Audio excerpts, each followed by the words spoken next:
Welcome to this video lesson on area and geometry with circles. So I'm presenting our normal warm-up problem, even though it probably doesn't make a lot of sense for this video lesson, but I tried to stay consistent with what we do in every class. So if you want to give this a shot, as you normally would, you can pause the video right now and try to work on these two problems. If not, I will continue and you can just watch my solution. So either pause the video now and work on it and then continue to see the solution, or just continue to listen and we will review this problem. All right, I need to grab my drawing pencil. Here we go. So the unusual thing about calculating area is that we are just going to rely on formulas. And you have a formula sheet that has a bunch of formulas for the shapes that we talked about in the last class. So mostly we're just going to look up those formulas and apply them. So that's what today's class is really all about. So we identify this shape as a trapezoid. Now our problem tells us that it's a trapezoid, but you should also be able to identify a trapezoid. We then go to the formula sheet, we look that formula up, and I encourage you to do that right now. 1/2 times h times b1 plus b2 is the formula for the area of a trapezoid. Now, what we are doing is calculating the white space inside of that shape. Now, in our warm-up problem, these values are nicely identified, but what we have to realize for a trapezoid is that the bases are the length of the two parallel sides. So we want to know the length of those two sides. Those are identified for us. They are 7, 3, and the height is the distance between those sides, and that's identified for us as 5. So now we can just substitute that in. And that's pretty much going to be the case with these kind of area problems. We identify the values we need, we substitute, and then we do the calculations. So 1/2, we can use 0.5. We talked about doing that before. That's a handy little tip. Times 5, 7 plus 3, using order of operations. We should do what's in that parenthesis first. We have 0.5 times 5 times 10. Our answer is 25. The area of that shape is 25. Moving on to our bonus question, we have a parallelogram. We look up that formula. You don't have to memorize these. You just have to remember how to use them and what these letters mean. So this stands for base times height. Our diagram here gave us the base as 7. So that's going to be times 7. And our height is 3. 7 times 3 is 21. And that's all there is to calculating the area of a parallelogram. Okay, let's continue on with the rest of our lesson. So a few class notes. The GED formula sheet that I was referring to is on page 22, as well as some other pages in your book. 413 is another one of those. In fact, page 413 can be ripped out of your book because it doesn't have anything on the back side. So that's the one that I have in front of me right now. So get that sheet ready. You are going to need it for today's class. Create your MyGED account. I do not believe Joannie has applied those vouchers yet, so you still have a little bit of time to get that account set up if you haven't already.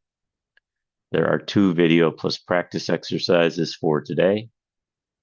The area of triangles and 4-sided figures, and the area and circumference of circles.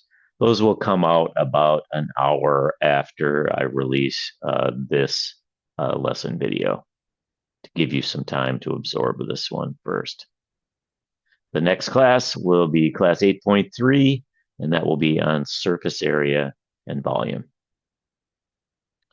Okay, Homework average is not meaningful because there are not enough of you who have completed that homework as of Saturday morning. So this is just a rough guess and not really a meaningful number. So in addition, it doesn't make sense for me to do a homework review for homework that you probably haven't completed. I want you to try to complete that on your own. So instead, what I've done is focus on a tip relating to that homework. And my tip is to always try to use, when doing a triangle problem, use the drawing to try to estimate the missing distance. And this can help you eliminate some of the answers. Two examples of that. Here we have this problem where we have a ladder leaning up against a house, and the ladder is 12 feet long, and the ladder is 5 feet away from the bottom of the house. So just using your eyes, it's pretty easy to estimate what this might be. It's going to be a little bit shorter than 12, right? So maybe like 10 or 11 might be right. Now, I don't want you to rely on that estimate for your answer, but I want you to use it to kind of double check your answer once you've done the math with the formula that we talked about in the last class. So, next example. I went a little too far there. I wanted to cover up those answers.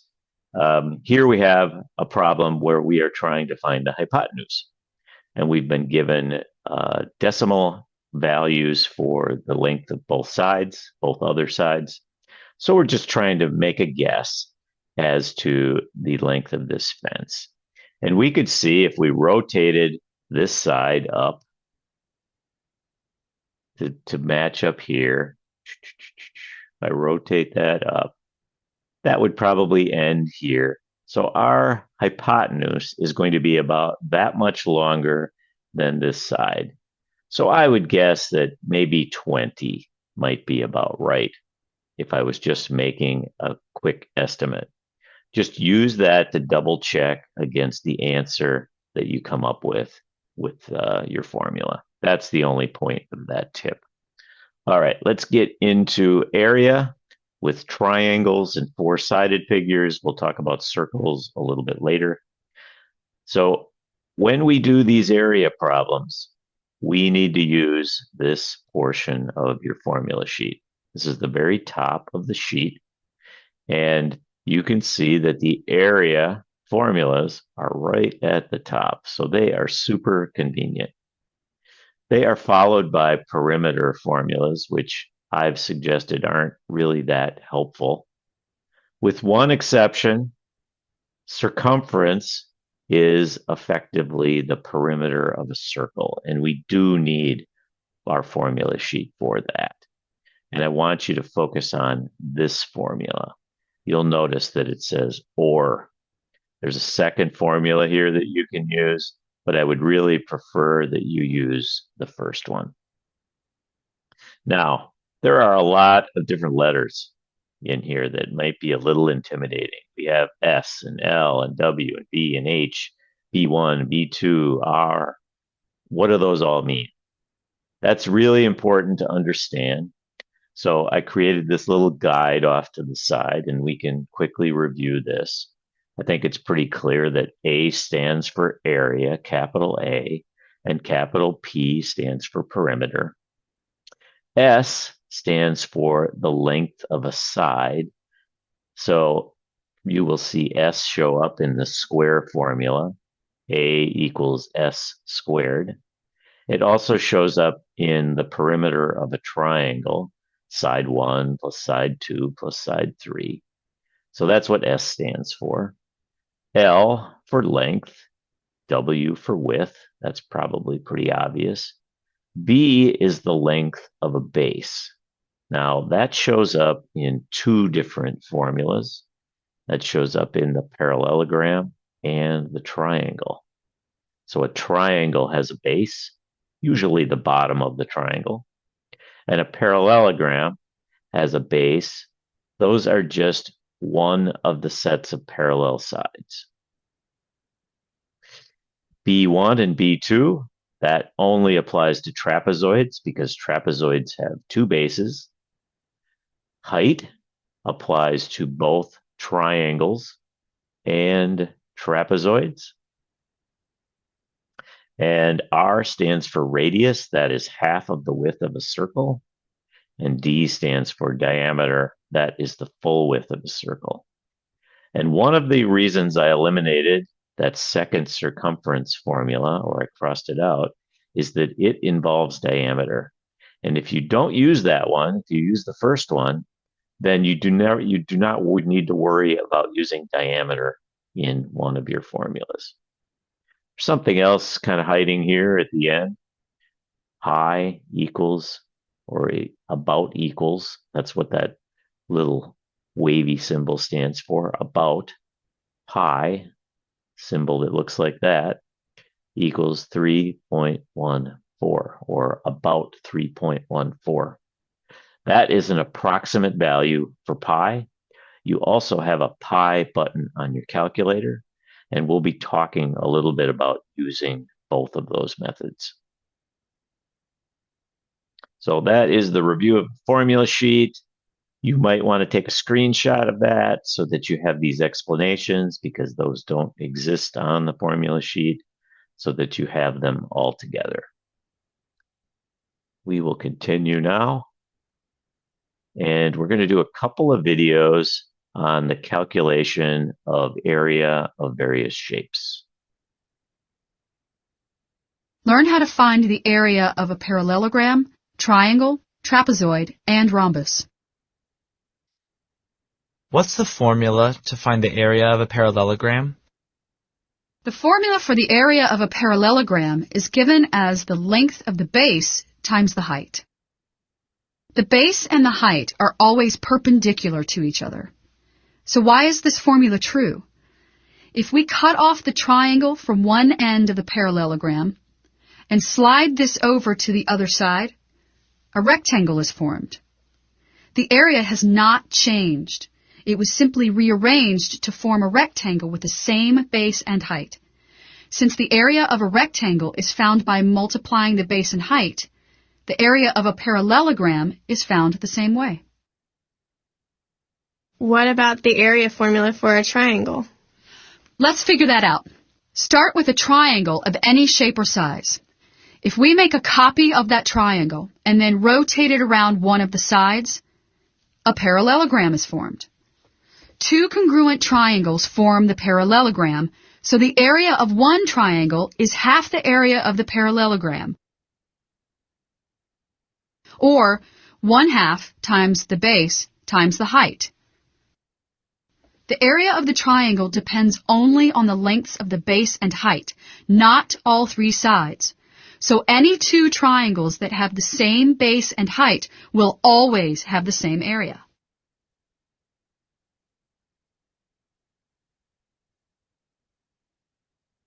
What about finding the area of other kinds of quadrilaterals? There are two other quadrilaterals that you should know the area formulas for, a trapezoid and a rhombus. Let's start with a trapezoid. If we create a second trapezoid and rotate it just as we did for the triangle, we form a parallelogram again. The height of the parallelogram is the same as the height of the trapezoid. The base of the parallelogram is the length of B1 plus B2. So the area of one trapezoid is 1/2 the area of the parallelogram, or 1/2 times the base, B1 plus B2, times the height.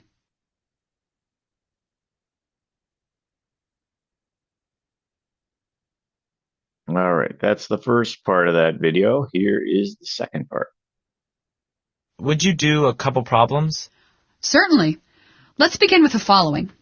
To find the area of this parallelogram, we need to identify what is the base and what is the height.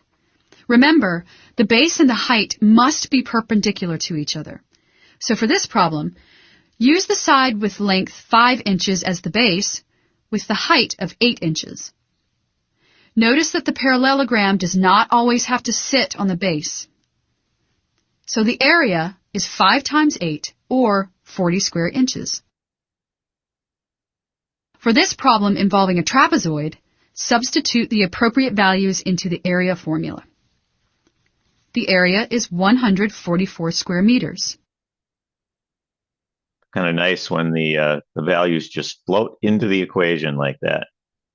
All right, so now this this lesson is going to be a little bit different because mostly we are just going to practice substituting into formulas. So get out your formula sheet and your calculator, tear out page 413, and let's get ready to go. For each problem, we're going to do the same thing. We're going to identify a shape. We're going to look up the formula, and we're going to substitute in the known information and then do the calculation. So it is kind of repetitive. I want you to actively follow along and work through these problems with me. If you need to pause this video to give yourself a little bit more time, that's fine, or you can rewind a little bit and rewatch the solution. But you're going to get much more out of it if you're actively working it along with me and using your formula sheet. So, area of a triangle with decimals. I am just sort of classifying this problem. Most of the time, they are not going to tell you that this is a rectangle. So you need to be able to identify that so that you use the right formula. So look at the formula sheet and try to identify the formula. I'll give you just a moment for each one of these problems to identify the formula, and then I will write it on the screen. This is probably the easiest formula and one that you might already be familiar with. Area equals, and I'm going to use capital letters because I think it's a little easier to see, L times W. We do not care which one of these is the length and which one of is the W or the width. We're just multiplying two values. So our length we might call 12.5, and our width we call 6.2. If we multiply them in the other order, it doesn't matter. And 12.5 times 6.2 is 77.5. And I would imagine that many of you beat me to that solution, and that is great. So another thing about area is that the units of area are always going to be square something. In this case, square inches. That's kind of how we communicate that it is an area. All right, next shape. Parallelogram. Let's look up the formula for the area of a parallelogram. A equals what? Hopefully you came up with B times H. This was one of our warm-up problems. Now, a tricky part about the area of a parallelogram is that you will frequently be given too much information. Notice here, we only need two numbers. We need a base and we need a height. And we've been given three numbers in this picture. So we have to properly identify the base and the height. Now, the height is almost always going to be shown with the dotted line. I can't imagine that it would never not be shown with a dotted line. So that one's kind of easy. Let's fill that in. Our height must be 10. Let me label that. H equals 10. And another tip is that your height will point at the base. So our base in this case is, trying to get my straight line tool, is this line right here. And it is 18 centimeters long. So that's the number that we want to use. And we are not going to use 12. That is not our base because our height is not pointed at that side. So 18 times 10, our area of this parallelogram is 180. So key takeaway from this problem is, common with parallelograms, you're probably going to need to ignore some numbers because you only need two. So try to focus on the height and the side the height is pointing to.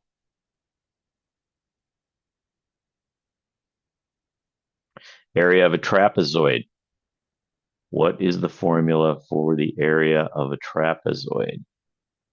Area equals, this one's a little bit complicated. Hopefully you found 1/2 times h times b1 plus b2. Now, in this example, we are not labeling the dimensions as I did in the warm-up problem. We do not have an h labeled. We don't have a b1 labeled or a b2 labeled, but we want to start out with that same idea that the dotted line is our h. That was a terrible color to use. The dotted line is our h. So let's start there. 1/2 times h. And much like with the parallelogram, the height is going to point to our bases. So notice that our height is the distance between that line and that line. That means that these are our bases. And you don't need to worry about which one is 1 and 2. We're just adding them together. So it really doesn't matter. 12 plus 16. And then we just solve. Now, notice we have not used this number 11. That's the length of one of the other sides. We're not going to use that number. That has nothing to do with finding the area of this trapezoid.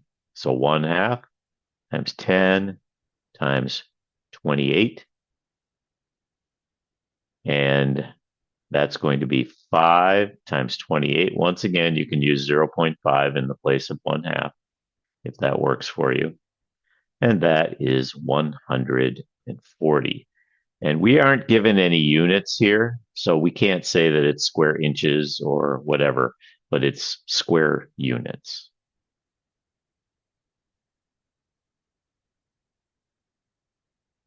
A triangle. So there's some similarities between these problems. Let's look up the formula for a triangle. The area of a triangle, this was covered in the video, is 1/2 the base times the height.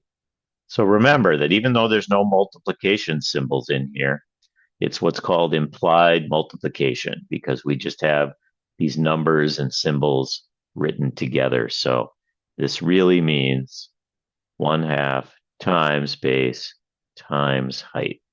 And another way to keep track of that when you're solving it is like to keep everything in parentheses, if that works for you. We could replace 1/2 again with 0.5 if you prefer to do that. I think that's a pretty good idea. And now we have to find our base and height. Once again, most of the time, there are some exceptions to this, your height will be a dotted line because it's not one of the sides of the triangle. So the only way to communicate that to us is with a dotted line. So let's put in our height of 3. And then, as with the parallelogram, as with the trapezoid, our height is going to point toward our base. The height is the distance from the base to the top of the triangle. So our base is 8 in this case. So we multiply 0.5 times 8 times 3, and you should get 12.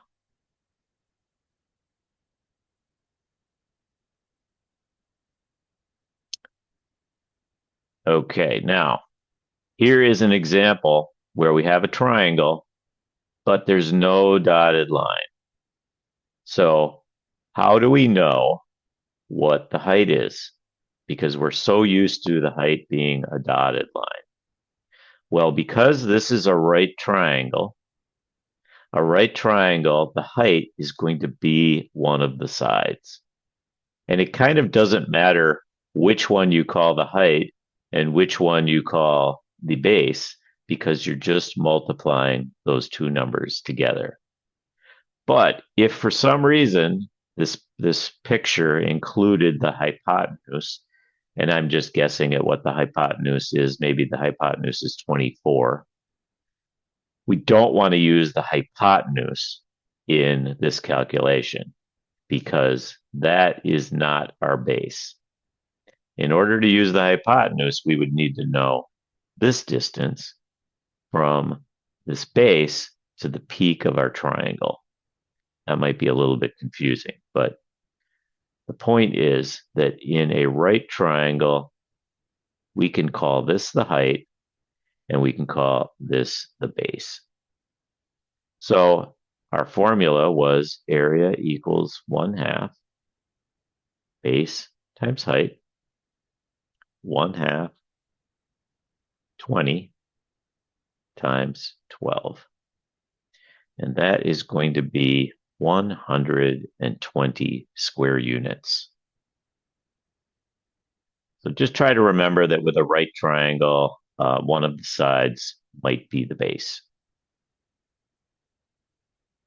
All right, that's it for that subject until we get to our practice session, which, just a reminder, that's going to be a separate video after this one. I will be recording a practice session video. So when you're done with this lesson, then play the practice session video, go through those problems the same way we would in class, and then you should be ready for the homework. But now we're going to continue on to our next subject, which is circles and finding the area and circumference of circles. And here is our buddy from Math Antics to kick things off, and then we'll do some practice on those kind of problems. Hi, welcome to Math Antics. In our last video, we learned about circles, and we learned about a special ratio called pi. In this video, we're going to learn how we can use that ratio to calculate the circumference and the area of any circle. The formulas that we use to calculate circumference and area are so important that you should really memorize them. To help you do that, we're going to look at them side by side, and that will help you see their similarities and their differences so you don't get them mixed up. The formula for finding the circumference is circumference equals pi times diameter. And just like most formulas, we use abbreviations. C for circumference and D for diameter. So that's a pretty simple formula. It tells us that if we know the diameter of a circle, all we have to do is multiply that diameter times the number pi and we'll get the circumference. Now we'll try that formula out in a few minutes. But first, let's see the formula for area. The formula for finding the area of a circle is area equals pi times radius squared. Again, we can use abbreviations to make it shorter. A for area and R for radius. Now this is a pretty simple formula too. It tells us that if we know the radius, we just have to square it and then multiply that times pi to get the area. Okay, but what does it mean to square the radius? Well, squaring a number just means multiplying it by itself. For example, 3 squared just means 3 times 3. And 5 squared just means 5 times 5. And r squared just means r times r. So our formula is really just area equals pi times r. But we write it in the r squared form because it's more compact. Oh, and one really important thing to keep in mind is that r squared is not the same thing as 2 times r. That's a common mistake that students make when first learning how to find the area of a circle. And if we look carefully at both of our formulas, you'll see why. These two formulas have a lot in common. In each of them, you're multiplying pi by part of a circle to find either the circumference or the area. In the case of the circumference, you're multiplying pi times the diameter. And in the case of the area, you're multiplying pi times the radius squared. But do you remember the relationship between the radius and the diameter? Diameter is just 2 times the radius. So we could rewrite our formula for circumference like this. Circumference equals pi times 2 times r. Ha! Now you see why it's so easy to get confused. To find the circumference, you take the radius and double it. Then you multiply by pi to get the final answer. But for area, you don't double the radius, you square it. And that's a very important difference. To help you see that difference in action, let's find both the circumference and the area of this circle using our two formulas. The only thing we know about this circle is that the radius is 8 meters. Luckily, that's all we need to know. First, we use our formula for circumference. Circumference equals pi times diameter. To get the diameter, we take the radius and we double it. That is, we multiply it by 2. 2 times 8 equals 16, so the diameter is 16 meters. Then, we multiply that by pi to get the circumference. Since this is decimal multiplication, I'm going to use a calculator. 16 times 3.14 equals 50.24. So that means that the circumference of this circle is 50.24 meters. All right, now let's find the area using our formula. Area equals pi times r squared. Again, we start with the radius, but instead of doubling it, we square it. That means we multiply it by itself. 8 meters times 8 meters equals 64 meters squared. Then we multiply that by pi. 64 times 3.14 equals 200.96 meters squared. That's the area of this circle. As you can see, the result we get when we square the radius is very different from the result we get when we double it. And one of the most important differences is with the units of our answer. Doubling the radius just gives us the diameter, which is a one-dimensional quantity. So the answer we get from our formula for circumference is also a one-dimensional quantity. But when we square the radius, that gives us square units, which are two-dimensional. That makes sense because area is always a two-dimensional quantity. Remembering that will help you avoid getting these two formulas mixed up. The one that has the radius squared is always for area. All right, let's try a couple real-world examples to make sure you've got it. Here's the real world, which, as you probably know, is a sphere. But if we take a slice of the world right at the equator, that slice is a circle. Let's find the circumference of that circle. To do that, we need to know the diameter of the Earth. That turns out to be about 12,750 kilometers. Great. Then to find the circumference, we just need to multiply that diameter times pi. Now I'm definitely going to use a calculator for this. And I'm going to use a more accurate version of pi since this is such a big distance. So 12,750 times 3.14159 equals 40,055 kilometers to the nearest kilometer. Wow, that's a pretty big circumference. No wonder it takes so long to go all the way around the Earth. Your mark, get set, go! Whew. Yes! 3.14 seconds quicker than last time. Yes! Whew. Here's another real-world example with a circle. If this pizza has a diameter of 24 inches, what's its total area?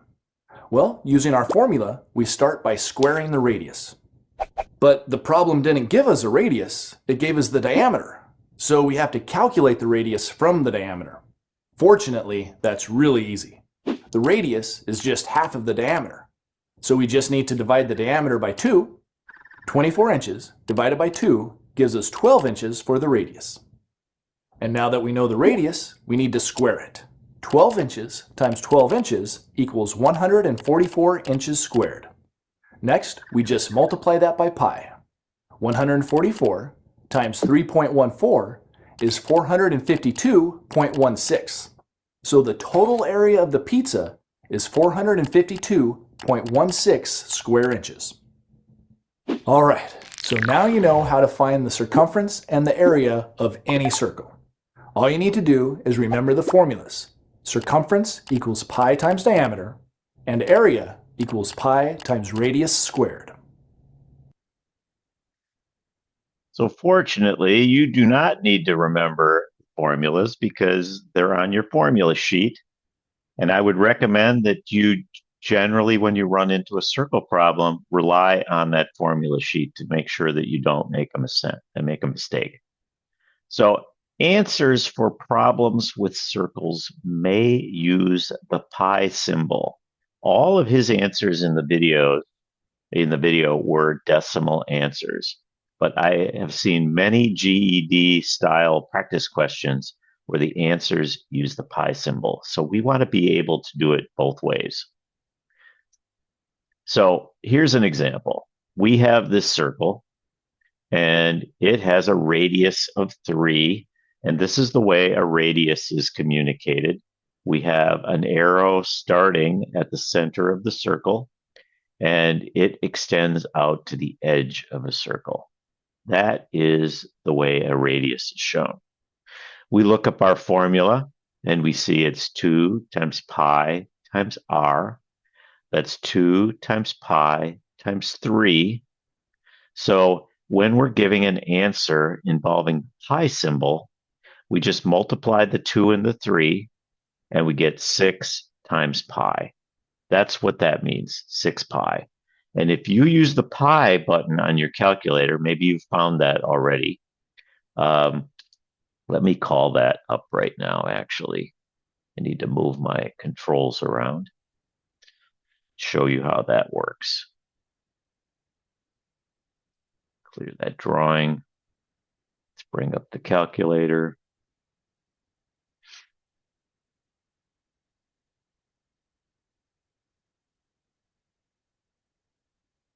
All right, there is my calculator. So where is this pi button? It is 1, 2, 3 buttons below the second key on the left-hand side. You will see that pi symbol. So if we were to do the problem that I just talked about, where our formula looked like this, C equals 2 times pi times our radius, and our radius is 3, we could do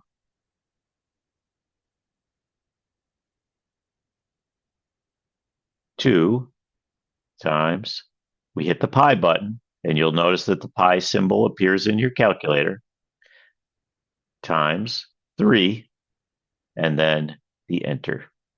And you notice you get 6 pi. Now, sometimes that's a good thing, and sometimes it's not, because you're interested in the decimal answer. So this is where your toggle button comes into play. One more time, we hit the toggle button, and we will get the decimal answer. So I encourage you to use the pi button because of this. But let me show you the other way, where you use the 3.14, because pi is just a number. It's not a variable, it is a number. And that number is about 3.14. So now let's do it with the 3.14.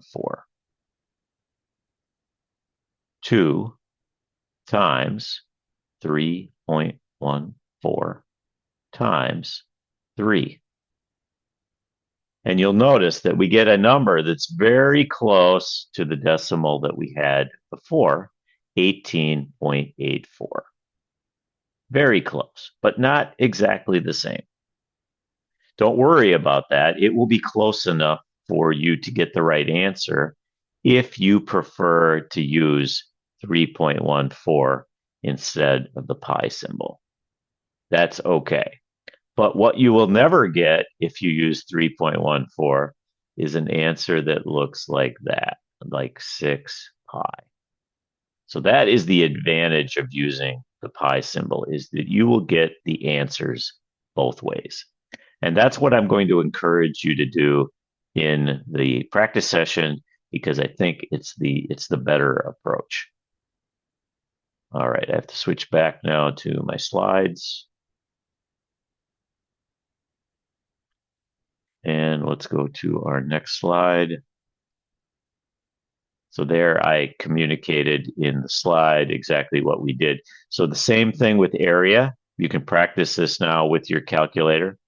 For area, our formula is pi times r squared, or pi times 3 squared. And if you use the pi button, you're going to get the answer 9 pi. And that is a perfectly good answer to that question. But they might also want the decimal. So if you hit the toggle button in the calculator now, you will get the decimal answer of 28.27, or about 28.27. So practice using that toggle button to switch between those two answers. That may be one of the most important parts of this lesson, is to be able to do that both ways. All right, let's practice the circumference of a circle. Now, which dimension did they give us for the circle here? Because this line goes all the way across the circle, this is called a diameter. And I want to encourage you to always be thinking about the radius of a circle, because a lot of times they will give you the diameter, but the radius is a better way to do the calculation. And just remember that the radius is the diameter divided by 2. And in this case, it's 8 divided by 2 equals 4. Our radius is 1/2 of the diameter. So we want to ignore this number 8 for our calculations, and we want to be thinking about the radius being 4.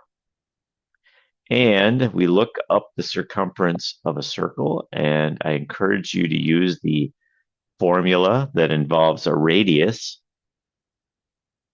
What is that formula? Look it up. It is at the very bottom of the perimeter section, and it is 2 times pi times our radius. So 2 times pi times 4. And when you calculate that with the pi button, you should get 8 pi, because 2 times 4 is 8. When you use the toggle button, it's slipping in the decimal value of pi. And what does it give you for that? I need to calculate that myself. That should be 25.13 as a decimal. You want to be prepared for both of these answers. They are both correct. And we're going to be continuing to do that for each one of these circle examples. All right. Next problem, the area of a circle. Once again, we've been given the full width of the circle. And whenever you're given the full width of the circle, we want to divide that by 2. Our diameter is equal to 10. So our radius must be equal to 10 divided by 2 equals 5. So we are thinking about this circle as having a radius of 5, not a diameter of 10. We're not changing the circle. We're just changing the value, or the kind of number that we're using to measure that circle. Instead of the full width, our radius is just half of the width. Now we look up our formula. Go ahead and look up the area of a circle. You want to be familiar with where that exists on the sheet. It is at the bottom of the area list. And that is pi times r squared. If you use the diameter for r, you're going to get much too large of a number. That's going to be pi times 5 squared. With the pi button, what do you get? Go ahead and calculate that. You should get 25 pi, because 5 squared is 25. If we do that as a decimal, 25 times pi, 78.3 or 0.54, if I round that to do 2 decimal places. Remember that the decimal amount Pi is a number that's about 3, so it makes sense that 25 times 3 is 75, and our answer is a little bit larger than that because pi is a little bit larger than 3.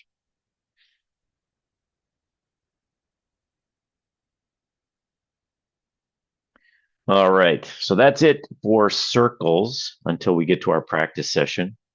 There is something called the area of combined figures. So here we have a shape for which we have no formula. But what happens if I draw a line here and I break this up like this? Now we have 2 rectangles. So now we can use the formula for the area of 2 rectangles and add them together. That is a combined figure. So we have rectangle 1 and rectangle 2. Let me call this number 1 and this number 2. What are the dimensions of rectangle number 1? We're looking for a length and a width because our formula says that the area is length times width.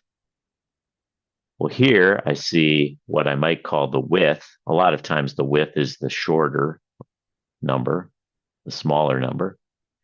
But the length is not quite so obvious. We don't have a number over here.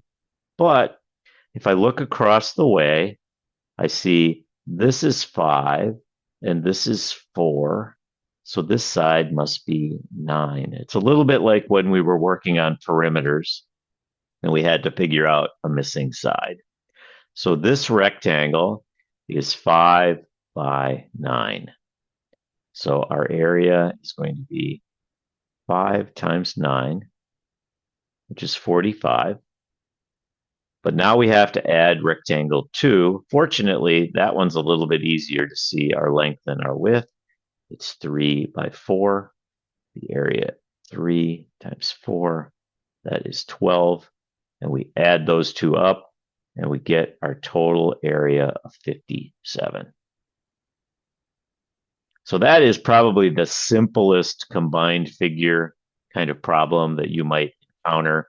We have to break it up into shapes that we have formulas for. In this case, we could break it up into rectangles.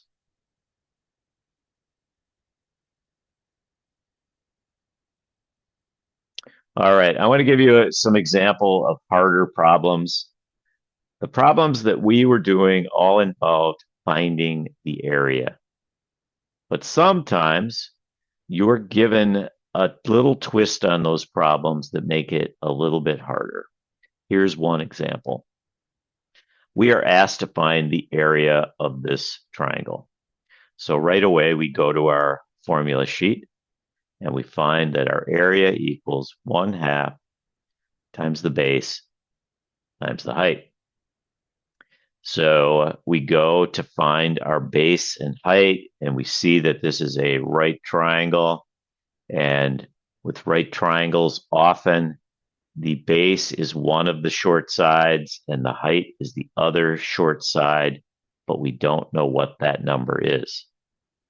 So guess what we have to do here? We have to use the Pythagorean theorem first in order to find our height, and then we can calculate the area.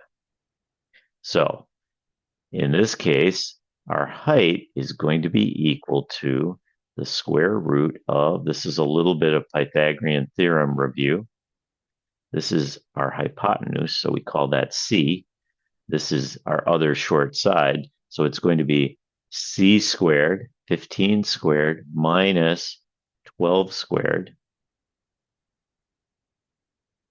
And then we calculate that. So I'm going to put that in my calculator now. I encourage you to do the same thing. Square root of 15 squared minus 12 squared. And the length of that missing side, hopefully you found to be 9 centimeters. Now we can go calculate our area because we know that our height is equal to 9. So we have area equals 1/2 times our base, which is 12, times our height, which is 9. And I believe that gives us an answer of 54 square centimeters. Because we know the units, we should call it square centimeters. All right, that's one example of a more difficult problem. We have to use two of the skills that we learned. First, finding the missing side. Here, we have a trapezoid, and we're told that the perimeter is 18 inches, or 18 something. It doesn't say inches. So what is the base? In order to find the area of this trapezoid, we need to know this base, because we learned that we have two bases in a trapezoid. They are the parallel lines, and the height is the distance between those parallel lines. And in this example, that height is actually a length of a side. That is another unique thing that we haven't quite run into. With a trapezoid, the height of one of the sides, or the length of one of the sides, might be the height when these are right angles. But the other problem that we have here is that we were missing this base. But because we know the perimeter, we can just take the perimeter and subtract the sides that we know. 5 minus 3 minus 4. That's 18 minus 12. And that equals 6. So now we know that our second base is 6.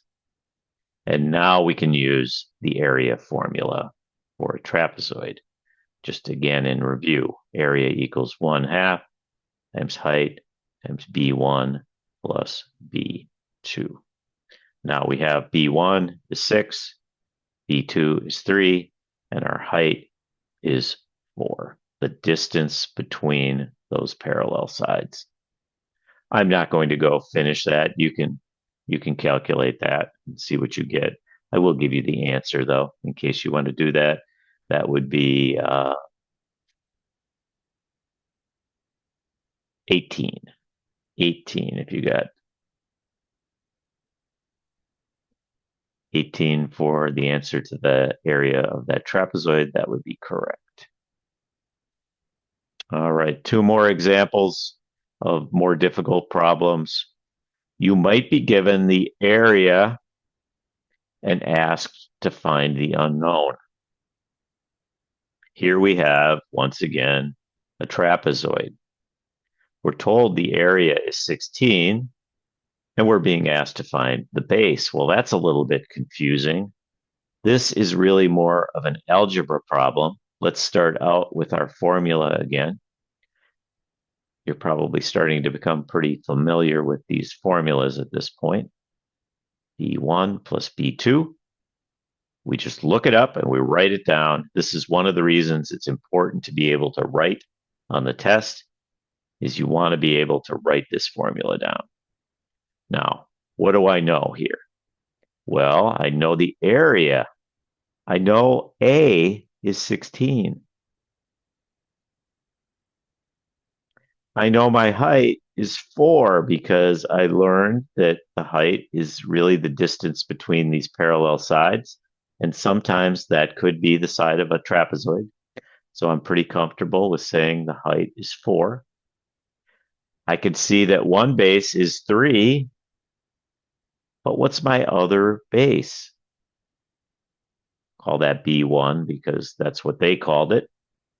Now I have to solve this equation for B1. This is where the algebra comes in. So we're going to do PEMDAS in reverse, which means I should multiply these two. 1/2 times 4 is 2. And then I have this. I'm going to do what's in the parentheses last. So that means I should divide both sides by 2. These kind of problems are not easy. So if you're finding this very confusing, that's okay. I just want to make sure that you've seen problems like this at least once before taking the test. Now, finally, I can subtract 3 from both sides, and B1 must be equal to 5. So that's an example of kind of solving an area problem backwards, because we've been given the area and we're trying to find one of these missing pieces of information. And when we look at this shape, 5 seems to make some sense. The length of this side seems to be about the length of this side. It's bigger than our other base. That number looks reasonable. All right, we'll do one more before wrapping up this lesson. In this case, we're given the area of a circle, and we're asked to find the radius. So we start the same way. We look up our formula.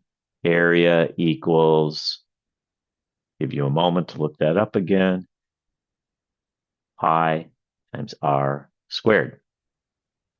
So we know the area. Usually we are trying to find the area, but in this case we are given the area and we have to try to figure out what r is. So the first thing we're going to do is divide both sides by pi. That may seem weird, but pi is just a number, and that cancels it out, and that leaves us with r squared equals 100 divided by pi. What I would encourage you to do at that point is divide 100 by pi using the pi button. And in this case, you will get a decimal. So we approximate that decimal as 31.83, and that's equal to r squared. In order to figure out what r is, what we need to do to both sides is the opposite of squaring, which is to take the square root. That's what makes these problems a little bit challenging, is we have to remember to take the square root at the end. R is equal to the square root of 31.83, which is about 5.64. Now we could test our answer here. That's not a terrible idea to say, what do I get if I take A equals pi times 5.64 squared? So let's do that. Pi times 5.64 x squared. And you're not going to get exactly 100, but you should get very close to 100. I got 99.93, close enough to 100 for me to confirm that that must be right, that 5.64 is very, very close to the answer to this problem. All right, that wraps up the lesson on area and circles. So the next thing that you should do is to watch the video for the practice session and work through those problems with me. That's going to show you a few variations on these kind of problems and better prepare you to do the homework. All right, thanks everyone. Have a good day.